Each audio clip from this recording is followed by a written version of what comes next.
Hi, Steve Walton from Tropic Heating and PatioHeat.com. Let's take a look at this application here. We have a customer who said they're in a Western Oregon area where the temperatures drop quite substantially in the time periods that he'd like to use this space, down into the 40s is what he's has told us. But you know, every individual is different. So 40s is a pretty cold climate especially for someone like me in Southern California. And I'm not acclimated to that temperature, but some people would be. And so a little bit of heat would work out well for them, but it's all based on personal preferences. And, you know, we've found that through some studies that really people who are experiencing a heat from infrared in the temperatures between 5 and 10 degrees Fahrenheit, more than that, they start to feel kind of overheated, let's say. And so it's hard to say that a 40-degree weather application is going to work well. So I'm just going to leave it at that. This is a personal choice, and we'll go from there. So as far as the dimensions of this space, you can see that we have a ceiling here, or a kind of a structure with a it's not plexiglass, but it's a man-made translucent cover. And in any case, there's a 22.5 feet distance by about 11, and we'll call it 11.5 roughly. The height over here is 8'7", 7/16, and then we have a height over here of 8'3". So there is a slope that we have to be concerned about. These joists coming across are roughly 22.5 inches opening, so that the gap between here. So that's important in this application. And let's see if there's anything else. This eave here I have at 7'9" off the floor, and that's about it for the information that we're looking for here. All right, let's go ahead and turn off those dimensions. So you may have seen that we have a couple of units. Now the customer did state that they have just 2 seating areas that they're looking to heat up in this patio, and so with that being said, we're going to place 2 units. Now I've selected these locations based on the fact of the footprint of heat. Let me just show you that real quick so you can see. So as you can see, if I move the heater from here one space over, and same with this one, then my footprint of heat is going to be more outside here versus where I could maybe utilize the heat a little bit better over here. But and also you could move this a little bit closer over here where you'll have a very intense warm spot here, but I'm not sure that we really need that, because the fact that I've chosen the 6,000 watt units for the space up here. The reason I've chosen the 6,000 watt units is based on that 40-degree demand that they're looking for.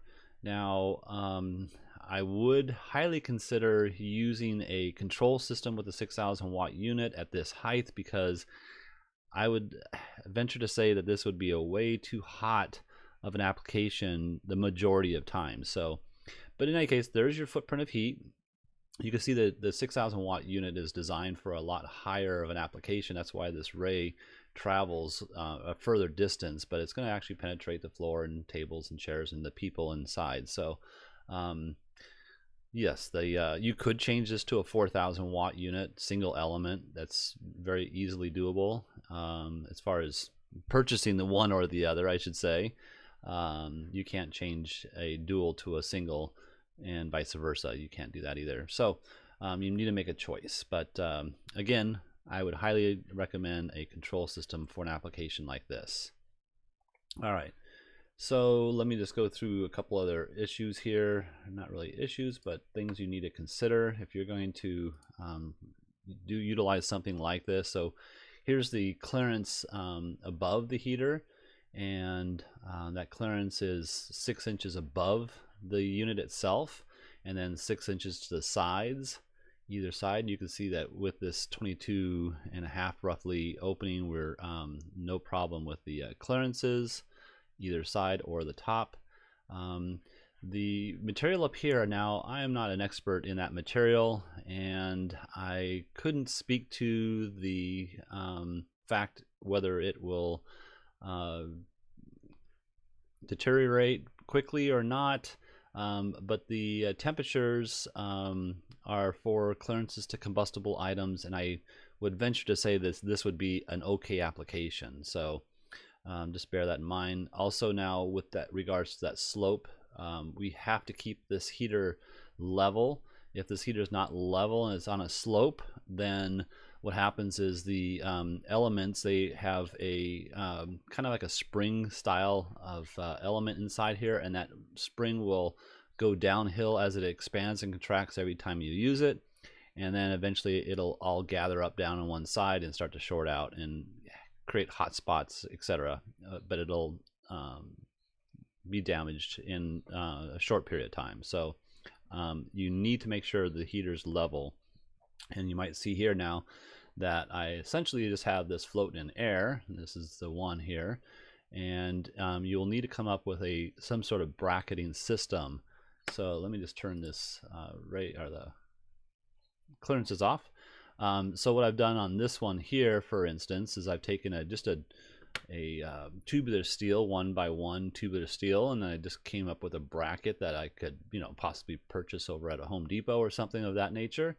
And I think I embedded that side over there a little bit too much, but just an L bracket, and then I've set, either placed it this direction here to where I can punch a hole in just this one part of the component, or one part of the bracket itself. I can get rid of this bigger piece here, punch a hole here, and then just mount the unit to these boards left and right here. So, and another way you could do it also would be to just invert these L brackets here, mount it up to the top, and then punch a couple holes here, and then just lay the heater on top of that bar, and then drill some zip screw holes through here to secure it onto the bracket, based on the length of this mounting parts here.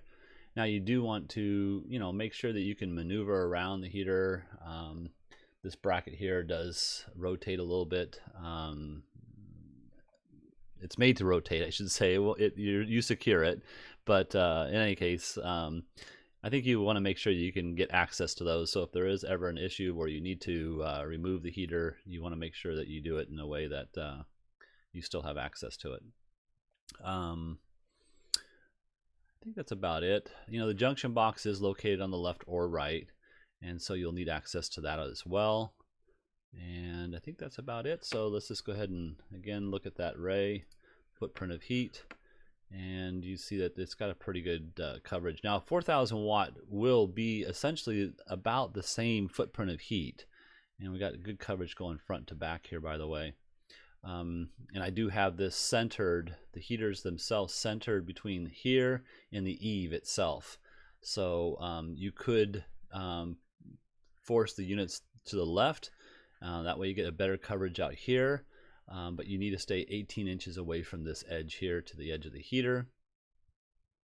And then of course I should mention that because we're looking at that 6 inches of clearance, my 6 inches start on the low ceiling height side, and obviously the higher side will have a greater clearance, but we're going to manage that 6 inches from here on the downhill side. So all right, I think that's about it. If you're looking for some assistance with your outdoor heating application and you'd like to have us review what you have, just send your information to designs@patioheat.com. I'm Steve Walton, and I'd really appreciate a thumbs up. We don't advertise, we don't monetize on YouTube, and the only way we get our message across to people like you is by you giving us a thumbs up when you are satisfied. So thank you very much. And also just know we do sales and service in Southern California, and we do these consultations pretty much nationwide. So thank you very much. Have a great day.